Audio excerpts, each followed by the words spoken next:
Your home is sitting on a public database right now, and for £3 a stranger can search it. They can see your name, see the signature from your last mortgage deed, and work out roughly how much equity you're sitting on. That's not a secret. That's simply how the land registry system is built. Most homeowners over 60 believe that once the mortgage is cleared, the house is safe. There's a gap in that thinking worth about £250,000, which is what a typical mortgage-free home is worth. If someone submits a forged transfer to HM Land Registry, the free property alert service that most guides tell you to sign up for only sends an email after the paperwork has already gone through. Open that email on a Monday morning, and the title could already have changed hands. I've watched people treat a strong email password as if it protects the house too. It doesn't. There is one document that actually blocks a transfer before it happens, rather than reporting it afterward. It's called a Form LL restriction, and once it's on your title, nobody can sell or remortgage your home unless a solicitor certifies that the person signing really is you. We're covering 5 documents in this video that guard against the 3 real threats to a home owned outright after 60. Title fraud is one. A legal process called the Court of Protection is another. And care costs running to £1,512 a week are the third. If you spent 30 years clearing that mortgage and you're not willing to let a gap in the paperwork or a verification system that won't let you pass the front door hand any of it away, stay with me. The standard advice covers maybe half of what actually protects you. The Form LL restriction is the hard lock for your home. The property alert is free and useful, but on its own it only tells you something happened. The Form LL is the one mechanism that actually stops the land registry from registering a sale or a new mortgage unless a solicitor confirms your identity first. Apply for it yourself, and it costs £40 if you live at the property, with a solicitor's certification needed as the one extra step whenever you come to sell or remortgage. Most people get stuck at the same point, and it's genuinely not their fault. To set up online monitoring in the first place, you need to prove who you are through a government verification system, and ONS figures suggest close to 1 in 5 people over 65 aren't confident using the internet for much beyond email. If your passport has expired or your driving license photo is a decade old, that system can quietly lock you out before you've even started. I've seen this happen to someone who wasn't careless in the slightest. She kept every document filed, knew her house was worth protecting, and still couldn't get past an online identity check built for someone 30 years younger. The workaround when the digital route won't cooperate is a paper form called an ID1, verified in person by a solicitor, a notary, or a licensed conveyancer instead of an online system. It gets you the same protection without needing a working webcam or a smartphone app. There's a trade-off worth naming honestly. Once a Form LL restriction sits on your title, even a genuine future sale needs that solicitor's certificate before completion, which can add a few days to the process. Set against the alternative, a forged deed clearing before anyone notices, most people find that trade worth making. It's still worth knowing the cost exists before you apply, not after. The scale of this problem explains why the trade-off is worth it. HM Land Registry says it stopped around £59 million in attempted property fraud in the 2024 to 2025 year, and that figure only counts the fraud caught early enough to act on. A £300,000 house, once a forged transfer clears, can have its funds moved and gone within 48 hours. There's no built-in waiting period for you to notice and object once that happens. This isn't paperwork for its own sake. It's the one real barrier against the fastest-growing type of white-collar crime hitting UK homeowners. But fraud from a stranger isn't the only way you can lose control of a home you own outright. If you woke up tomorrow unable to speak clearly after a stroke, your spouse might not be able to change the boiler insurance, switch energy supplier, or sell the house to pay for your care, even after 40 years of marriage. Most people already know they should have a lasting power of attorney. What almost nobody mentions is what happens between signing it and it actually working, because a signed LPA sitting in a drawer protects nobody at all. The Office of the Public Guardian currently quotes up to 20 weeks to register an LPA, and that's assuming the forms are filled in correctly the first time. Standard advice stops at get an LPA sorted. The stronger move is registering it the same month you sign it, not waiting for a health scare to force the issue. Wait until a stroke or a dementia diagnosis makes the decision for you, and you could be looking at a 5-month stretch where bank accounts sit frozen and a house sale can't legally proceed. I used to tell people they could save the £92 fee by keeping the signed forms in a drawer until they were actually needed. I was wrong, and I've since watched a family in Bristol lose a house sale because the buyer walked away during a 20-week registration delay that only started after the seller's husband had a fall.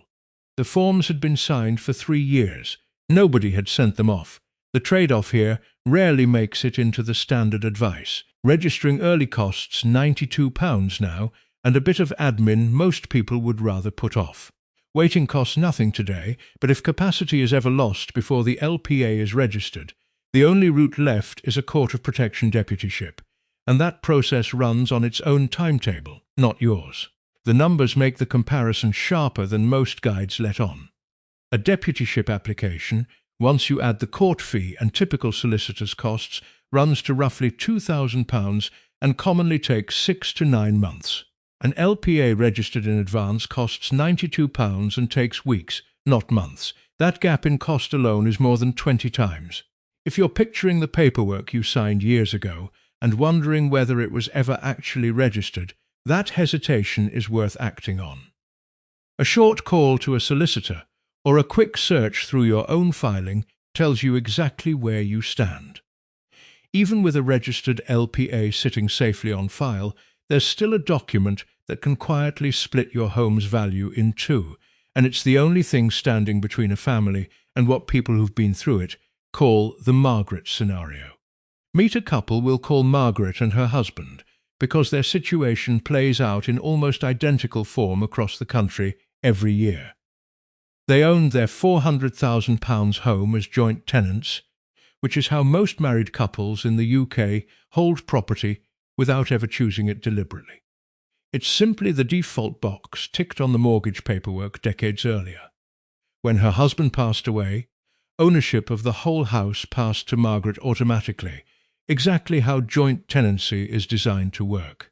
2 years later, when she needed residential care herself, the local council counted the full £400,000 as hers alone because on paper it was. Once her savings and the home's value pushed her past the means test threshold of £23,250, she was paying her own care costs in full, down to the last pound above that line. The document that changes this outcome is called a deed of severance. Most couples in the UK default into joint tenancy, where the survivor simply takes everything. Switching to tenants in common means each partner owns a separate, defined half of the property, and that half can be left to whoever they choose, including held in trust for children, rather than automatically folding into one combined pot. There's a part of this that catches even people who've done some planning already. A property protection trust written into a will only protects the half belonging to whichever partner dies first. If you're the one who survives, your own half is still sitting there, fully exposed to care costs, exactly as Margaret's was. Splitting ownership solves half the problem. It doesn't solve the whole thing on its own. The maths behind this is worth sitting with for a moment. Average nursing care in the UK currently runs to around £1,512 a week. Over a typical stay of roughly 2.3 years, that comes to around £180,000. Against a £250,000 home, 3 years of care fees alone can strip out most of what's left to pass on. That's not a distant, hypothetical number. It's roughly what happens to a family that assumed the house was already protected, simply because a will had been written. Picture the two paths side by side. Keep everything as joint tenancy, and the moment one spouse dies, the whole property becomes a single target for a means test assessment. Sever the tenancy and pair it with a life interest trust for the surviving spouse, and a defined share. In Margaret's case, around £200,000 stays legally set aside for the children, regardless of what happens with care costs later. Same house, same value, a completely different outcome for the people left behind. None of this requires distrust of your own family. It's simply recognizing that a joint tenancy was designed for convenience when the mortgage was taken out, not for what happens 40 years later when one of you needs care. But not every threat to the house comes from fraud, illness, or a means test. Sometimes it's a debt you'd genuinely forgotten about, and the document that turns that debt into a claim on your home is one almost nobody checks for. Picture an unpaid credit card balance of around £5,000 or a dispute with a tradesman that never got resolved. On its own, that's an unsecured debt. It sits behind you, unpleasant but not urgent, until somebody takes it to court. If a court letter arrives while you're away, or it simply gets missed in a pile of post, a creditor can obtain a county court judgment against you by default, without you ever appearing to contest it. From there, they can apply for something called a charging order, which converts that unsecured debt into a secured one, placed directly against your home, without needing your permission at any stage. Once that's registered, your mortgage-free house effectively has a lien sitting on it. You can't sell it or remortgage it without clearing that debt first, and statutory interest of 8% a year keeps adding to the balance the whole time it sits there unresolved. I've sat across the table from retirees who genuinely believed nobody could touch a paid-off house over a credit card bill. In the UK, once a county court judgment turns into a charging order, they absolutely can.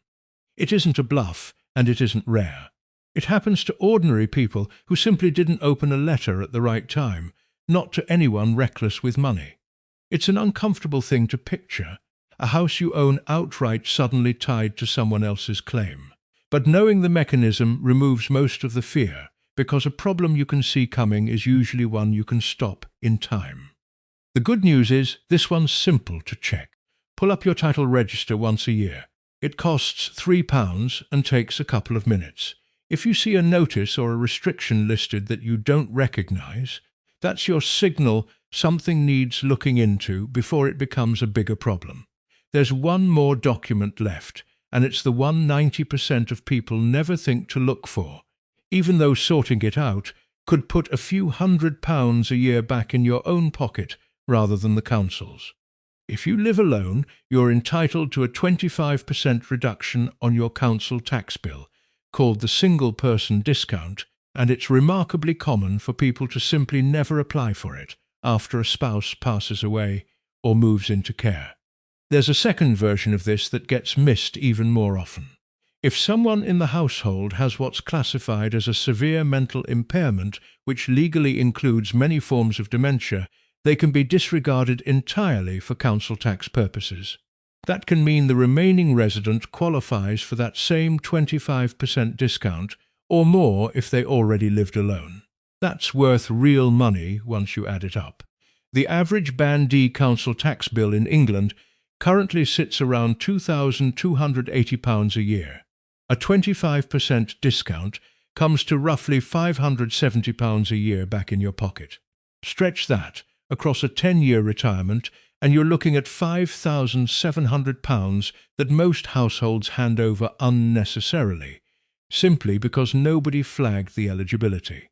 I helped someone, coincidentally also named Arthur, no relation, claim this discount backdated 3 full years after we worked out his mother's diagnosis qualified. The council sent him a cheque for £1,600.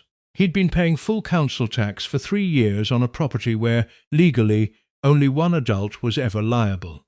These aren't complicated forms. A short call to your local council or a form on their website usually gets the process moving. Backdating typically requires a letter from a doctor confirming the diagnosis and its start date, but councils are used to processing these, and most move through them without a fight. Most people never check because council tax feels fixed, like a bill you simply pay rather than something you can query. It isn't fixed. Councils don't proactively tell you when your circumstances change your entitlement, so the review only happens if you ask for it. 5 documents in, and none of them are really about admin for its own sake. Each one is a wall around the same thing, a house you already paid for, staying yours, and staying in your family's hands afterward. If reading through these 5 documents left you feeling a bit heavy, that's worth naming honestly. Fraud, care homes, and a solicitor's letter about incapacity all touch the same nerve, the fear of losing control over your own life. Psychologists call the instinct to avoid that discomfort information avoidance, and it's an entirely normal response, not a personal failing. It's completely reasonable to feel uneasy looking at a deed of severance form. On paper, it can feel like you're planning for an ending rather than protecting a beginning for your family. That discomfort is real, and it doesn't mean you're doing anything wrong by feeling it. You don't need to tackle all 5 documents in one sitting. Start with the one that takes the least effort, the free property alert signed up. It takes about 10 minutes, costs nothing, and gives you a working alert system while you work through the rest at your own pace. One small step, completed, tends to be what breaks the paralysis that keeps the other 4 sitting untouched for years. Most families who sort all 5 do it one document at a time, spread across a few months, not in a single sitting. None of this means you were careless for not doing it sooner. It usually just means nobody explained it this plainly before now. 5 documents, 5 specific jobs. A Form LL restriction locks the title against fraud. A registered lasting power of attorney keeps decisions with people you trust, not a court process on its own timetable. A deed of severance shields half the home from care costs, regardless of who dies first. A yearly check of your title register catches a charging order before it becomes a crisis. And a council tax review can hand back money you've been overpaying without realizing it. You spent decades clearing that mortgage. None of these documents ask much of you in return, mostly a form, a fee smaller than a monthly grocery shop, and a bit of follow-through. Pick one document and start there. Subscribe to Arthur's UK Retirement Guide, and we'll keep walking through exactly what keeps a home like yours in the family it belongs to.